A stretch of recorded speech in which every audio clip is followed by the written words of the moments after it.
student asks, what's your view on wilderness?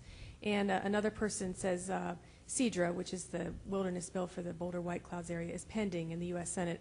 The majority of Idahoans are opposed to it, according to this author, including the governor. If it passes the Senate and is introduced in the House, would you support or oppose it? Yes, I will support that bill, and let me tell you why. I've lived my life in Idaho because I love the outdoors, and like many Idahoans, I want to see it left the way it is.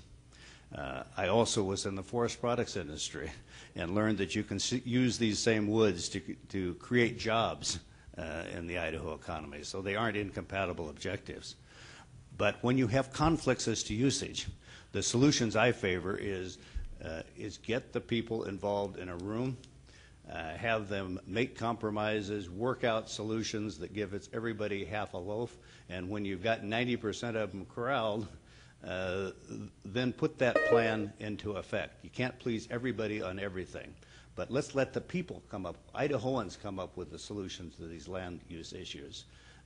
And this is what's done. Congressman Simpson did a great job over 7 years of bringing these people together, and he has presented a very good bill that represents a half a loaf consensus solution that would be good for Idaho and will keep the backcountry the way it is now.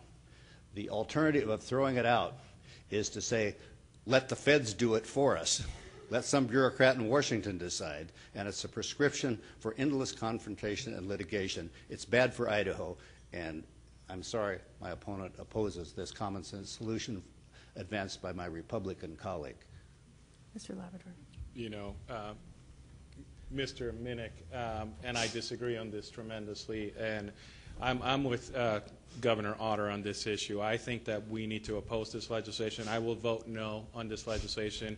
I do commend Representative Simpson. He's done a good job of bringing the people to the table. But sometimes when you have a half a loaf, it's just a half-baked solution.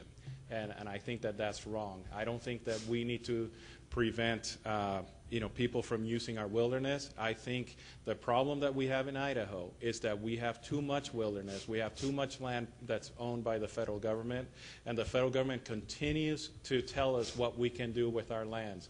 We need to take control of our lands here in the state of Idaho. This is the only way that we're going to be able to get out of this mess that we're in at this time.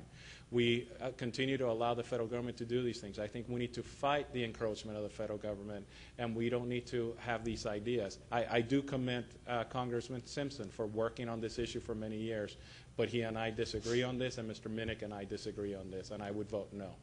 Mr. Minnick, 30 seconds. Mr. Labrador's position on this is indicative of why he would not be a mainstream player in Washington, because there is almost nothing that you don't have to compromise on. There's almost nothing that doesn't require input from some Republicans and some Democrats. And this is what this bill does. And it was supported not just by Congressman Simpson, but by our two senators. All four of us sponsored this bill. And then to come in backdoor and tackle it and say we want the federal government to do this instead and we want the courts to do it is just frankly nonsense.